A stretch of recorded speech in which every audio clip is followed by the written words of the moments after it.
subscribe to the Jersey Board Sports Talk podcast. That's a lot of alliteration right there. Okay. And please leave a rating and review. It'll help us tremendously. And please smash the subscribe button below and share it to smart sports fans wherever they may be. We're streaming live on Facebook and YouTube every Thursday between 8. We're starting at what time, Byron? 8? Again? Did you lose me again? No, I'm back. It's going crazy over here for some reason. Okay, all right. You can also listen to us through smart speaker. Just say, play Jersey Boys Sports Talk. Byron, how you doing? Wonderful. And all this heat. How are you doing? I'm melting just like you are. By the way, everyone, my name is not Victor Rocho. My name is John Ronenberg. I am a contributor to the show every once in a while and filling in for Vic for a little bit tonight, and glad to do it. So this weather, man, God, I went out. I actually had a chance to go out and get some exercise today. Get my steps in. Right. And I even cut it short, and I was drenched by the time I got back to the house. It's that bad out right now. And it's not really the heat necessarily, but you know what they always say? It's the humidity. So yes. And I feel bad for But how are you doing up there in Lancaster? The same. It's still hot. Okay, I've lost audio. So Say again? okay, I can't. I'm sorry, guys. I can't hear Byron. You can't hear me? Can you I hear me? heard you there. Okay. Okay. Yeah, it's still the same pretty much here. 90-some degrees. And we went to go help out my mother today shopping, and it was sweltering in the parking lot at Walmart. So yeah, it's hot everywhere. Yeah. Well, hopefully we're supposed to get some rain, but unfortunately, it's going to bring us thunderstorms tonight and tomorrow morning. So yay. Anyway, tonight we're going to talk about the NFC East. Of course, the Giants, as always, the Cowboys, the Philadelphia Eagles, and the Washington Commanders. Now, I got some notes from you earlier today, Byron. I'm going to get to them right now. Let's go ahead and talk about a couple things. Let's see. Hold on. First up, training camp starting soon. Yes, it is for everybody. Yeah, rookies are starting most of them are starting on the 19th, except for the Cowboys. Everyone starts on the 25th of July, but once again, it's the Cowboys, so who really cares? I've been out there to that complex in Oxnard. You talk about hot. You think this is hot? Go out there to Oxnard, California, around this time of season. Oh, yeah. Cooking when I went out there. I was like, man, they can keep that. But yeah, for the most part, the 18 Giants, the Jets are 19, Eagles are 25th, Washington's the 21st. Your Denver Broncos are the 19. I had to throw that in. So I know you did. Thank you. I did want to touch on something. You're talking about going into a rookie camp and all that. As a former NFL player yourself, I've often wondered, what was it like for you going into that first camp?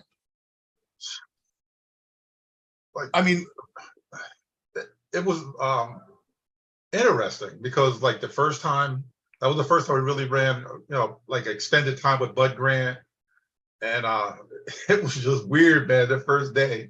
To sit there and remember how we used to do up downs? You did it for punishment or whatever. Dude, we started off practice with up down. Up, down, up. They did front, back. It seemed like it was forever. And I'm sitting, I had been up there in Minnesota since April after I got drafted. So I stayed up there. I worked out up there, and, the mini camps and stuff. And I thought I was a shape. And I went there, and they started doing the up down, and I was like, man, this is the beginning of practice. What the hell? I was like, oh my God. And I'm watching the veterans, and they're doing it like it was no big deal. And I think they had a system the way they did it. They knew that's what his thing. But by the time we finished doing them up downs, I was done the rest of the day. I was already wobbling, and we still had 3-hour practice, and and it was 2 days. And Mankato State, where we were, it was hot. Yeah, not hot, but humid and muggy, and it was awful. The first day. Well, what were you feeling? Besides the physical part of it, I know you stayed up there since you got drafted. What was your mindset going into that first camp? I always go back to the story of Lyle Alzado when he showed up at Broncos camp, the first day, and he's like, "I'm here to prove something. The next person gets in my way, I'm going to stand up and show him I'm for real." And then a towel dropped on his leg, and he picked it up. And someone dropped a towel on me. He goes to stand up, and he sees a tattoo that says Stonewall, Rich Tombstone Jackson. Really? And Lyle Alzado holds that towel. He looks at Tombstone, looks at the towel. Mr. Jackson, sir, I think you dropped your towel. Really? Lyle Alzado, the boxing tough guy. Yeah, he was scared to death of Rich Tombstone Jackson. So, because I went up there with Dave Casper had showed up, one of tight end from the Raiders. He was there with his dogs. I remember that. Tommy Kramer. These are all the guys that I had seen growing up. A lot of when I was playing, as a kid. Like Tommy Kramer was a quarterback. Joey Browner was the safety there. We had wow. Oh yeah, we had Chris Dolman was the #1 pick that year for them. We had Isaac Holt, who ended up had more success with the Dallas Cowboys. And the Cowboys. Yeah. He was he was a part of that trade, Isaac. And it was just the idea of man, I saw these guys on TV, and now I'm out here with them, getting ready to do the, I'm their equal, well, kind of, sort of, but as far as being out here. And then some of the we had Pete Carroll was one of the coaches there, and Bud Grant and Floyd Peters. We had a lot of like borderline Hall of Fame coaches there. And it was like starstruck, the first day. And you sit there, then you realize, like, what, man, I'm trying to get somebody's job. And these guys are really not trying to, like, here to help you or whatever. They're not going to steer you wrong as far as you doing something crazy. But you're here, you're trying to take some grown man's job. I'm 22 years old, and I'm coming here to take this job. And it was just, we had Keith Millard was the other guy too we had, and but it was just weird, man, the first day, man. But I distinctly remember the up down. That really shook me up the first day. Well, and I'm gonna, nothing like that, but just training camp stories. I'm not a big dude, okay, and that was my thing when first visited Uppsala, met Spencer Lester. Remember that name? He was the guy that showed me around. And I go into the first day my dad drops me off, okay, that night, and I got all my bags and everything, and I'm like, I look around, I'm like, wait a minute, these guys ain't that much bigger than me. Of course, then you see Chris Wilson. Remember Chris? And he was my roommate during camp, so good guy. But yeah, I think after you get to that first practice in with Division III school, you figure you're going to be okay. But I can't even imagine what it'd been like going to the NFL and getting into that type of situation.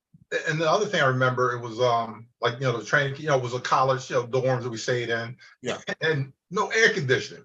It was weird that they had, you had your roommate, you and your roommate, and they had the doors at either end of the dorm were open, and they had a fan in the door blowing this hot air, going, down the hallway. You're like, this is like an NFL, something here, and we got a fan in the door and whatever, and then, the guys sneaking out, the veterans sneaking out, getting all drunk up there at a bar that they all hung out. Even the ones that were smoking, it was like, damn, the guy's smoking and drinking.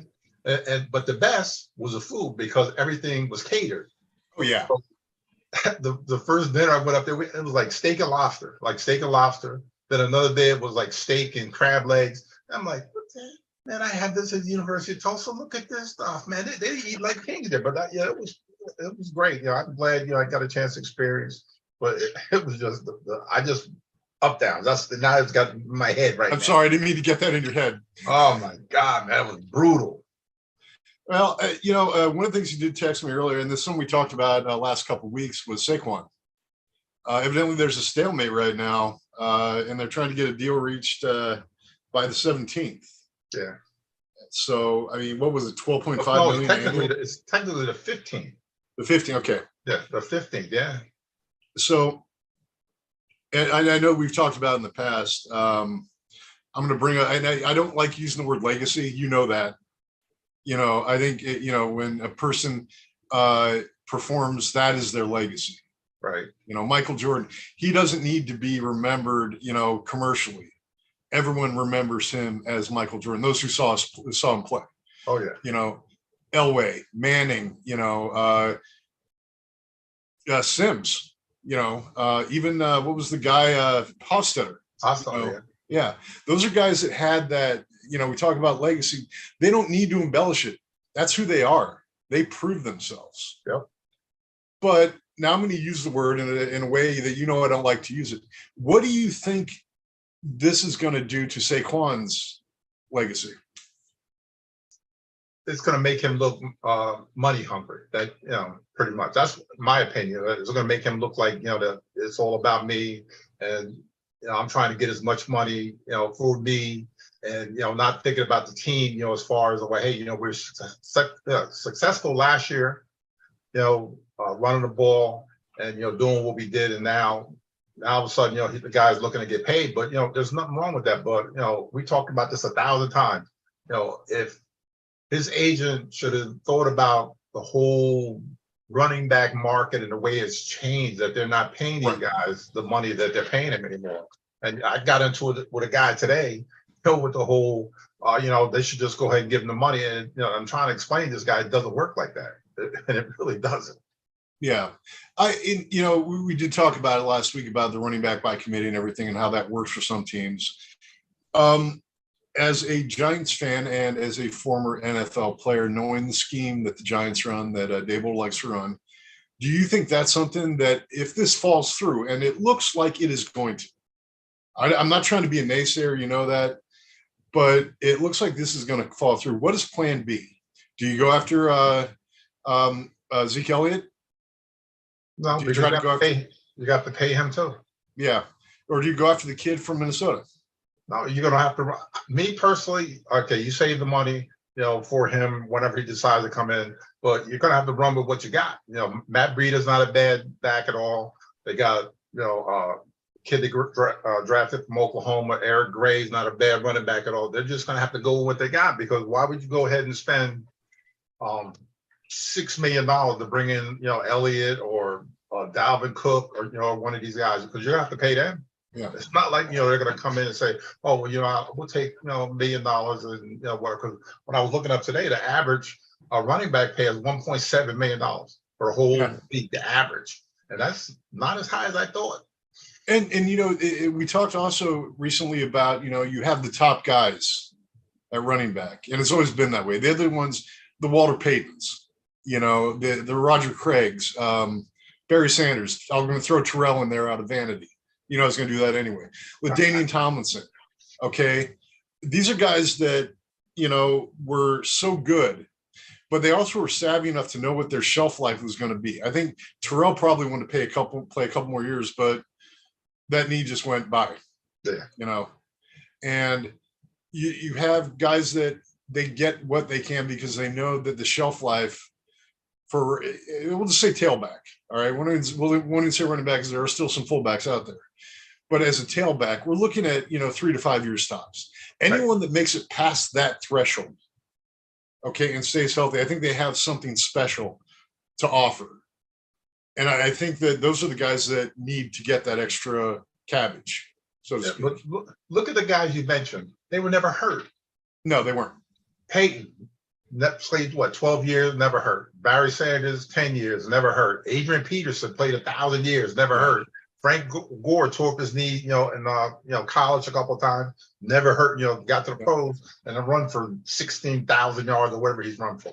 You have 100 running backs. You maybe have 5 that can play 5, 6, 10, 11 years and play at a high level. I'm sure if they put through Adrian Peterson out there now at his age, he probably could rush for 100 yards if he was right behind the right line. It's just that they're special. And Saquon, nothing against the guy, love him to death. I said, but he's been injured. Yeah. And then last year, the second half, the season, he slowed down tremendously. Because he was running the ball, catching the ball, blocking the, everything he had to do, to help them win. And maybe like with the Eagles, that running back by committee thing, it works, is going to save him. But do you want to pay a back $15 million that's not going to carry the ball 250 times or 300 times. Do you really want to spend that kind of money? And you mentioned the injury thing. And of course, my brain goes back to Colorado with Javonte Williams, a kid who, let's face it, a 4.3 yard per carry average, which that's damn good. Yeah. But once again, we bring the I word into it, injury. So, I've been reading all the press. Oh, he says he's ready to come back. And, I have a lot of friends who are Broncos fans, and they're the glass half full type thing. Right. And I'm the let's add some whiskey to that. So I douse it with a little bit of reality. I want Javonte Williams to be awesome. I think he could be a great player. But the I word comes up. Now, granted, the injury was not his fault. You look who he was playing for last year, Nate Hackett, who can't hack it, and basically a piecemeal offensive line. They were terrible. They're going to be better this year. They picked up some good players. They're going to be in shape, which they weren't because they didn't play in any preseason games last year. Which Victor, last year I was like, no, it's fine. They don't need to play. They're rested. Well, now I'm like. Yeah, and now I'm like, I was an idiot. They need to play because you got to get up to game speed. Yeah. And it's amazing and a lot of people don't understand this, but when you go even from a high school level to even D3, the speed of the game is so much different. Okay. I talk about that first, I was gassed that first practice. And that's when they moved me to receiver. And I'm like, what? I don't know how to do that. What are you doing? No, don't do that. But the speed of it's so much faster. And then if you're a rookie coming into the NFL, okay, you have, you're in practice and, other guys are going half speed, kind of like what you mentioned earlier, and you're going full speed and you got to catch up. And I think coming back from an injury like that, and also, having an offensive line that's actually going to play at full speed in game situations, really is part of the games this year. Because Sean Payton not going to let anyone rest. Right. But I'm not saying we're playoff bound, but hey, I think we could overtake the Chargers. Yes. But let's get back to the Giants. All right. What else is going on in Giant land that I don't know about? Because I told Santiago and Vic, I started work at 6 this morning. I didn't get off till 6 tonight. So tell me what's going on, Byron. Teach me. The only thing that's going on with the Giants is the Saquon situation. Darren Waller being picked as one of the top 5 tight ends in football. Mm-hmm. Our other starting linebacker, Jared Davis, had some undisclosed injury, so he's going to be as bad as linebacker land. So he's going to be out, and all they said for an extended period of time, but I think they said it was a knee. So he'll probably be done for the whole year. So now we're going to have, the guy that they signed with the Colts. They'll paid a lot of money for him. Mm-hmm. Darren Beavers, the kid that played in Cincinnati, that would have been a starter last year, that tore up his knee in preseason. McFadden is the other linebacker, and pretty much it's going to be the same thing like it was last year. Mix and match and scheme and this. Because it's going to be a mess. And Jalen Smith, the kid we have with, Dallas, is still floating around out there as a free agent. So they might have to sign somebody because the linebacker position is not looking good at all. Yeah, when you mentioned that injury, it's like in hockey where they say they don't tell you where the injury is. It's an upper body injury. It's a lower body injury. That's all they give you. Yep. Okay. Gabe Landeskog, the captain of the Avalanche, was out the entire year this year. That's why they didn't get much further in the playoffs, because he had a lower body injury. So, when they're not disclosing what it is, it's bad. And the crazy thing, they just had, the mandatory minicamp, a couple weeks ago. They just had it. They didn't say it the whole while. They never said anything about this guy being hurt or this or that or out. And then next 2 days ago, oh yeah, he's going to be out for a while. It's like, what? So now I guess, Shane has to scour the waiver, who's out there, what free agents are out there, if he has to trade for somebody or whatever. But yeah, the Giants linebacker situation is going to be something to keep your eye on. And I will, granted, because I'm we're both in NFC East land, but we're not exactly in the NFC East land we were used to. We're stuck near another team I want to talk about a little bit tonight. Oh, those guys. Yeah, we gotta. I'm sorry. It's um, I, oh God, and I'm gonna want to wash my mouth out with soap after saying this. I cheered for them in the Super Bowl, man. You did? I had to, Uh, dude. Traitor. No, it's there. My four favorite teams are the Broncos and anyone who plays the Chargers, the Raiders, and the Chiefs. So that's and it came down to it. I'm just like, I can't cheer for Mahomes. I just can't. No, wait, no, don't get me wrong. No, don't get me wrong. He is he's a once in a lifetime talent. He really is. I will give him his credit.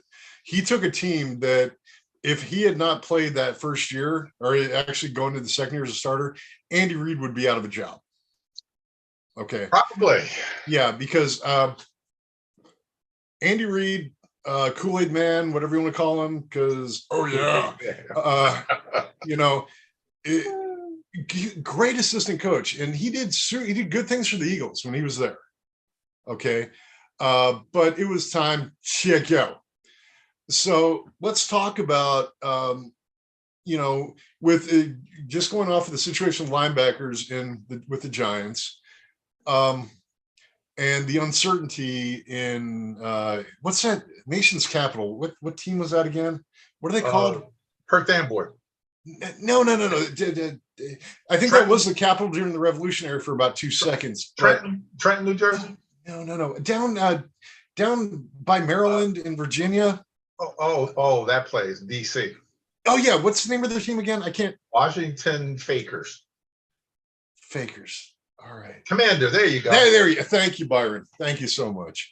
And for all my Redskin friends out there, Commander saying, I'm on a podcast. I can't say it. But the uncertainty there. And the Cowboys are always, the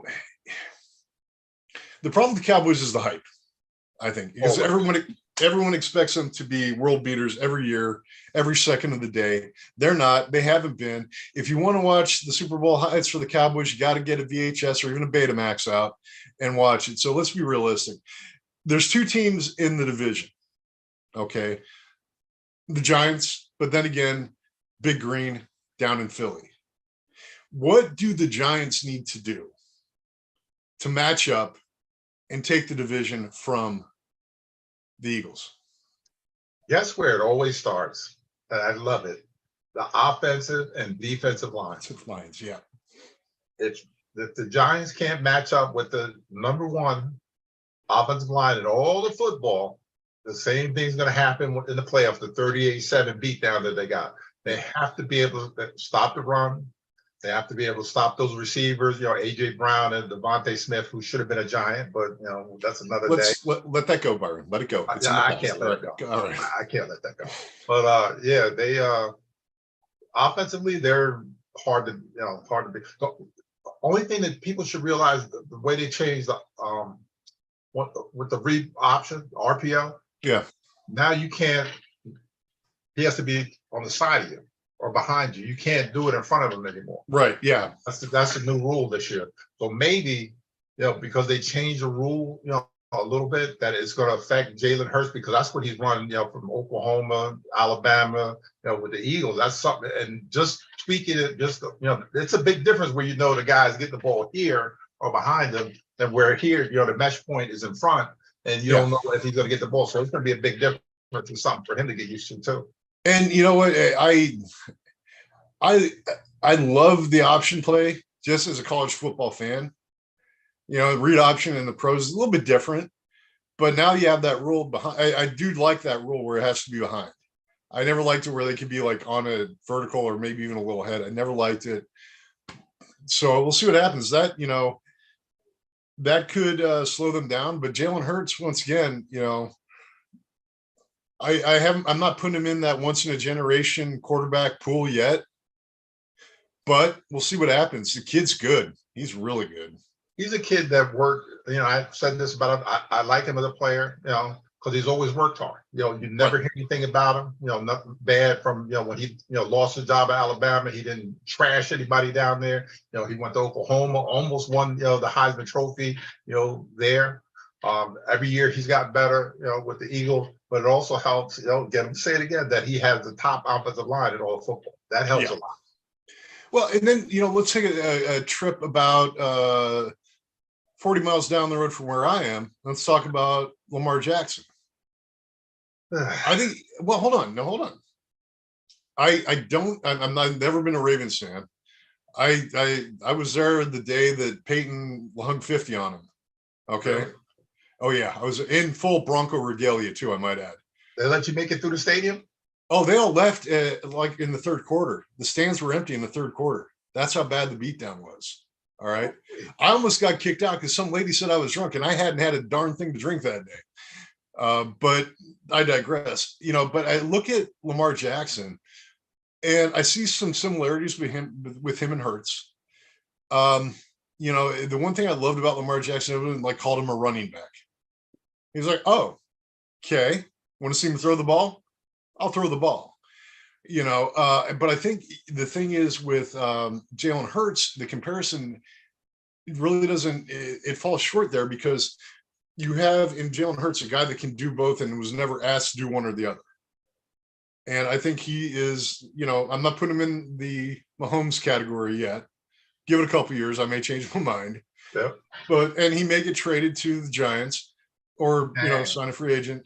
But Danny Dimes will be a backup for. I'm kidding. I love busting on Danny Dimes, and I like him. I like Daniel Jones. My guy. Yeah, he is your guy. And hey, you proved me wrong. You stood by him. That's right. You did. So and he is putting together I'm going to use the R word, a respectable portfolio right now. But after that beatdown in the playoffs, he needs to prove something, I think. I'm glad Victor's not here to kind of rain on the parade because he's like, oh, John, what are you talking about? Are we crazy? Yeah, we'd have to hear that. Yeah.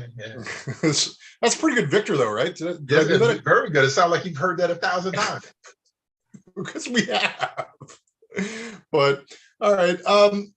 What else do you want to talk about tonight? We're at the point where we talk about everything. We don't have Victor jumping into sidetrack us. Well, I want your head to explode with the two things. Okay. Here. About Lamar Jackson. Lamar Jackson is going to have an MVP type season because he's loaded receiver. They got a new offensive coordinator that's going to run into death, and people are going to see that this kid can pass the ball. He is an MVP, winner before the age of 25. Well, he's going to do great. And then this is the one that your head's going to explode. Sam Howell is going to be a lot better with the Washington Commanders than you think. I never see. Here's the thing: the who? Washington. I'm kidding. I've always had mad respect for Ron Rivera. Okay, really have always. Even when we, after what Von Miller did to them in the playoffs, Super Bowl 50, I've always had respect for Ron Rivera because you have to understand. I lived in Chicago in the late 80s. I was, the Bears were my second favorite team at the time. Are you a traitor like that? No, the Broncos are still my team. Okay, Bears were my second favorite. Okay. And then the Giants fell somewhere, down there.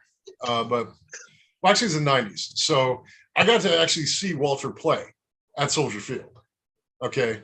I talked about Michael and I talk about Walter, and it's, it's your life changes in those moments. But so Ron Rivera, with that, when he played defense for the Bears, I mean, that was one of the best defenses ever. So I have mad respect he was a great player. He was a great player for that. Yeah. He was probably the most unrecognized member of that defense because you got to look at Wilbur Marshall, Singletary, all those guys, Richard Dent. The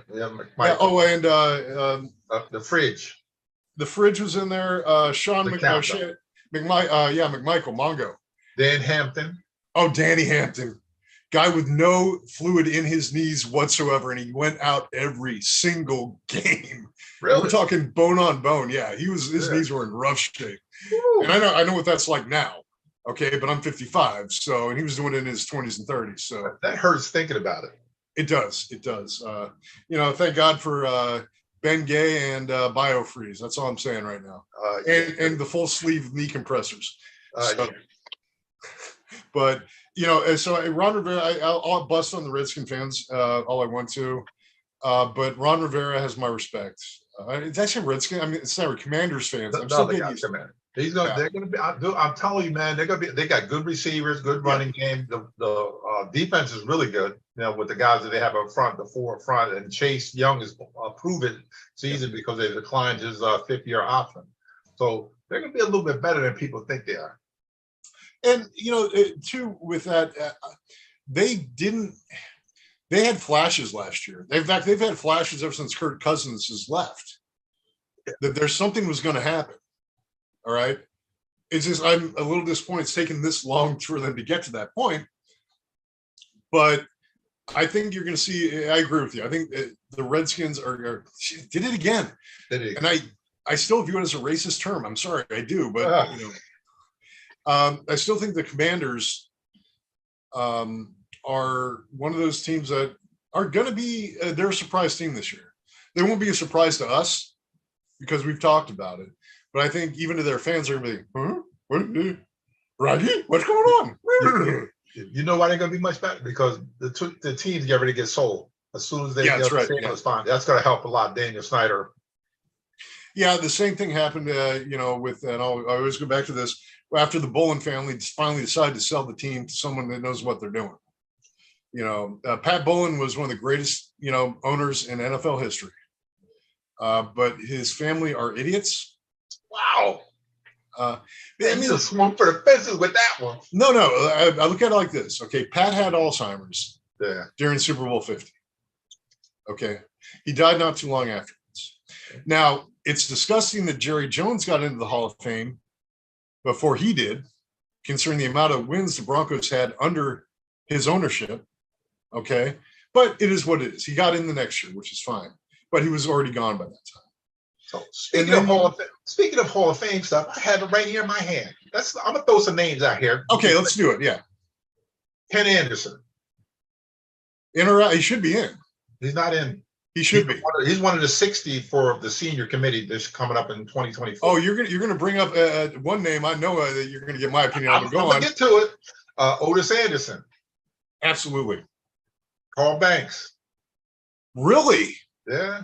I thought CB was in. No. Oh, wow. Okay. Washington Redskins, Larry Brown, running back. No. Mark Clayton, receiver. It's going to get better when you hear some of the other ones. I'm sorry? Roger Craig. He deserves. Well, the thing about Craig, he was the first 1,000. That's true. All right, he's in my consideration list. Okay. Henry Ellard, wide receiver. No. Don't know the stats. Randy Gradishar. Let's get to that one. Okay. A guy that led the NFL and the AFL for a little while, and then the NFL. Oh, wait, no, he wasn't AFL. He was all NFL. He had more tackles than the Steelers linebackers did during their Super Bowl runs in the 70s. Yep. You want to know why he was passed over? He played for Denver. Okay. They had 2 playoff teams, and then they kind of went south until Elway got there. All right. But Randy Gradishar was the glue of that Orange Crush defense. Him and Tom Jackson. Yeah, okay. 74 to 83. That's what they got on here. And he was defensive player of the year in 78. Yep. 74, 72 was the merger, right? No, a little bit before that. Okay. So, yeah. But, yeah, Randy Gradishar, I mean, the fact he's not in the Hall of Fame is just a travesty. Oh, it gets worse. Lester Hayes. I like Lester. For a Raider, I like Lester. But Lester, he was a sweet player. But with all that stickum all over there. Yeah. He taught this young boy how to cheat. I mean, not cheat at football. No, I never cheated at football. But no, Lester Hayes deserves to be in there, I think. Chris Hinton, the guard from Baltimore and the Colts. Yeah, Joe Jacoby. Joe Jacoby, yes. Absolutely. One of the Hogs. Absolutely. Billy White Shoes Johnson. You got to be kidding. I thought he was in. No, he's mainly like a receiver and punt returner, kick returner. They don't get any love. None. That's true. Because if that was the case, Delvin Hester would have been in a long time ago. Or Brian Mitchell too. Oh God, Brian, one of the only Redskins I actually truly liked. Mike Ken, tackle, Alabama, not Alabama, from he played with Atlanta Falcons. No. Bob Kuechenberg. The Cooch? Yeah. No, but I love Cooch. George Kuntz, he's a tackle with Atlanta. Albert Lewis, the other corner. Oh, Albert. Yep. And the Raiders. Yep. He's good. He was good. I'm not going to say he's great, but he's good. Here's another one, a kick in the butt. Jim Marshall. You got to be kidding. Oh, you want to know what Marshall, okay. As a former Viking, you should probably know why he never made it to the Hall of Fame. No, I don't. One play. It was one play. Man, people do a lot worse than running the wrong way. I understand that. I understand that, but he might get in now because no one remembers it. And he has 130 sacks. Yeah, I know. He's a great player. I love Jim Marshall. There's another one, Clay Matthews Jr., the father of Clay Matthews. You mean senior? I mean senior. Yeah. Clay Matthews. Yeah, he should be in there. Great offensive lineman. Steve McMichael. Mongo. Yeah. We were just talking about them a second ago, but no. He was the weak link of that Bears defense, I mean. Oh, man, you going like that? No, and plus he was a WCW wrestler. I was NWO all the way, all right? Really? Wolfpack, baby. Anyway. Stanley Morgan, wide receiver, New England. Oh, wow. I hadn't heard that name in forever. I don't think he has a great player. I'm not sure if he has the stats. He has 10,000 yards receiving back then. In New England. Back then. Okay, get him in. Posted the most yards per reception, 19.2 in NFL history, with people more than 500 career reception. Okay, get him in there. Tommy Nobis, linebacker. He should have been a long time ago. He was great at the University of Texas. Yeah. Great down there, with Atlanta, even though he sucked. He was one of the first players where there was an actual feud between the AFL and the NFL to sign him. Yeah, he was good. This guy was really good. Yeah, really good. Oh, here goes a good one. Sterling Sharp. You know that tears at my heartstrings, right? You know that because of his brother. And if you ever saw the Hall of Fame video that I've watched it 1,000 times. Yeah, that Shannon put together. I don't care how big of a man you are, you start to cry when you watch him talk about his brother. I say because I put it like Brett Favre would not have had the career and learned the professional side of the game had it not been for Sterling Sharp. And he only played 7 years. That was it. I know. But look at those 7 years. Yeah, he was great for all of it. Yeah. Steve Tasker, wide receiver, kick returner, punt returner. No. Otis Taylor, wide receiver, Kansas City back in the day. Back before my time, I can't really comment on that. He should have been. He probably should have been. Yeah. Everson Walls. No. Now let's get to the coaching contributors list. They also have that. Okay. We're going to start this. Bud Adams, the founder and president of the Texans and Oilers franchise. Absolutely. Great owner. George Seifert. No. He inherited a team and a system. No. You're going to like this one. Mike Shanahan. Okay. Now, I've had a lot of time to think about this one. My problems with Mike Shanahan were at his end of his run in Denver, where he decided that he was bigger than the players. Because when you remember when Plummer took them to the AFC Championship game, and they lost to Pittsburgh. Okay, people were talking about how great Plummer was. Next thing you know, he drafts Jay Cutler. Yeah. Jay Cutler is no Jake Plummer, and Jake Plummer was a hell of a player. But take that away. As an assistant coach, as a head coach, he deserves consideration. He won 178 games. Yeah, he did. And 144. Yep. Good coach. Let's see. Jim Tunney. He's an official on there. Yeah. Roone Arledge from ABC Sports. Okay, yeah. Sure, why not? Tom Coughlin. Ooh, Herr Coughlin? See how? Sorry, you can edit that out. But yeah, Herr Coughlin. Get him in. He deserves it. He really does. Here's a good one, and you know this guy, Alex Gibbs. Absolutely. Absolutely. He should You go want to on talk before a about, lot of these guys, like a lot yeah, of coaches too, man. He was 40 years they got on here. He was a offensive line coach for and years. one of the best offensive line coaches of all time. Oh yeah. Mike Holmgren. Not yet. Nah. Here we go. Because he's the owner of the team. You know they always have to put one of their own in. Robert Kraft. Let's move on to the next one, please. Yeah, me too. Virginia McCaskey, the owner of Yeah, Bears. There you go. She just turned 100 January 5th. Oh, God bless her. Put her in. Rich McKay, general manager of Tampa Bay. That one, I mean, oh my, the creamsicles, come on. Just for the creamsicle uniforms alone, Byron, get them in there. John McVay, Sean McVay's grandfather. He was the 49ers director during all that heyday. Yep. Okay, here we go. Art Modell.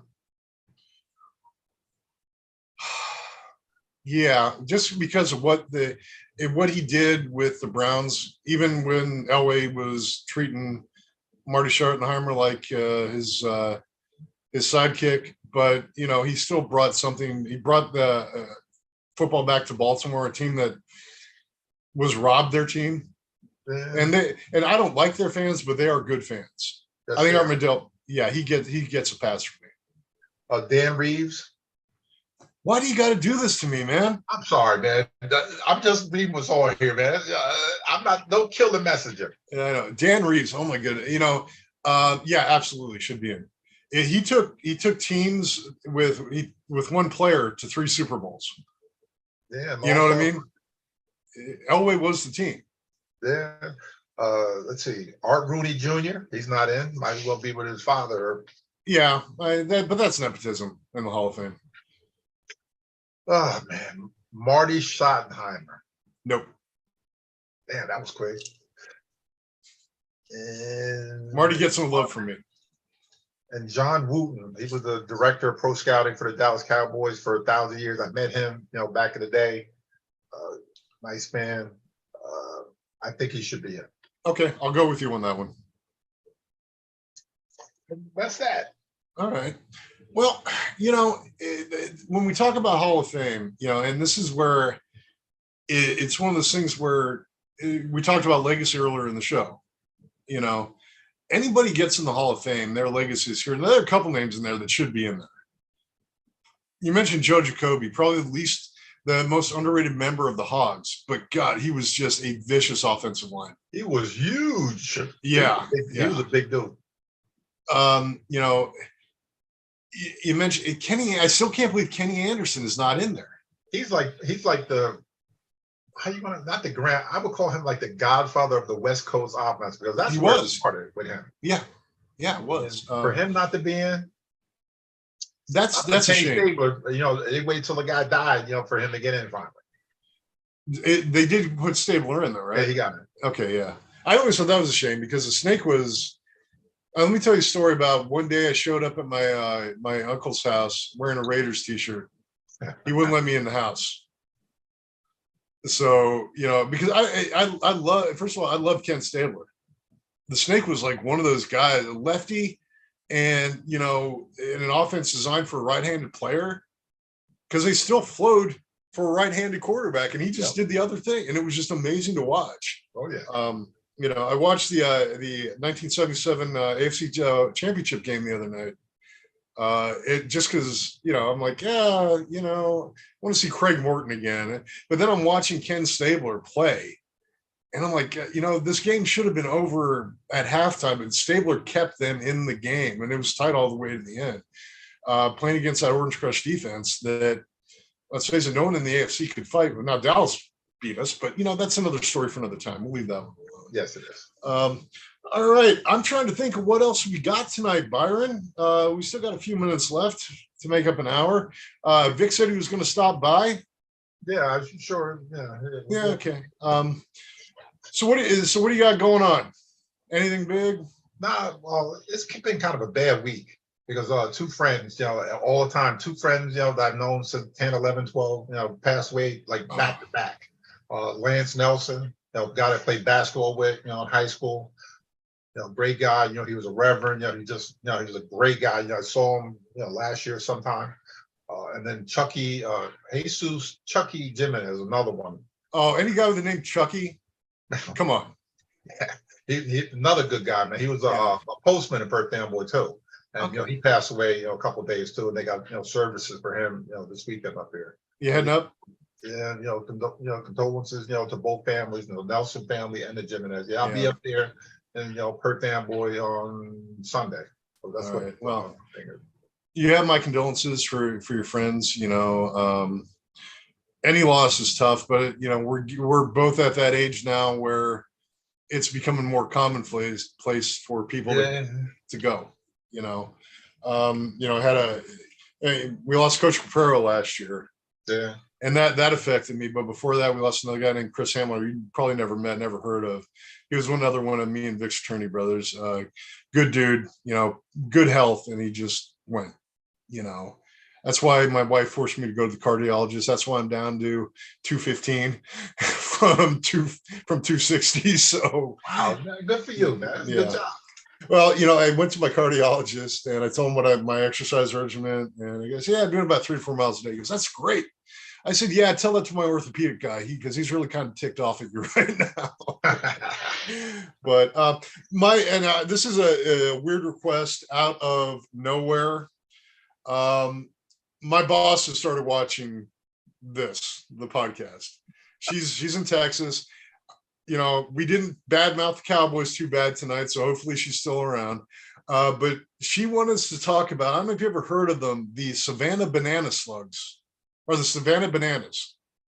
Oh, the minor league team down there with the owner that does all the crazy things. Yeah, it's basically pretty cool. Yeah, it's basically the Harlem Globetrotters of baseball. Yeah. So anyone watching, guys, check out their stuff on YouTube. We're not sponsoring them or anything. That's sponsoring us, but it's just fun stuff to watch. It's sports related.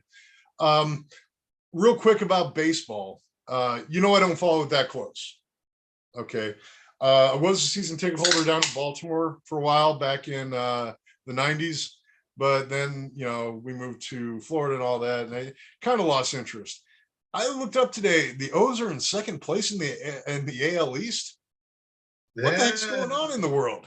Because they have all those young guys that really want to play baseball. Their payroll is not like the New York Yankees, Victor's team, or the Yankees, the Stankies. Oh yeah, them. And the New York Mets, whose payroll is like blown out of the water. Where their owner had to have a meeting with them, because he's disgusted with the way they're playing, pretty much. But the Baltimore, they're back. All right, I might actually go down to see a game down at Camden Yards. I went to an All-Star game there one year. Oh my, I was there too. Yeah, that was what, 93, 94? Yeah, something like that. Yeah. I was there too, man. I was there for the home run derby. Did you see me? I waved at you. Yeah, I waved at you too, Byron. Hey, I know that I don't know him yet, but I'm gonna eventually. So that's Byron. But yeah, no, home run derby. Saw Michael Jordan hit one out of the park. The celebrity home run derby. That was kind of cool.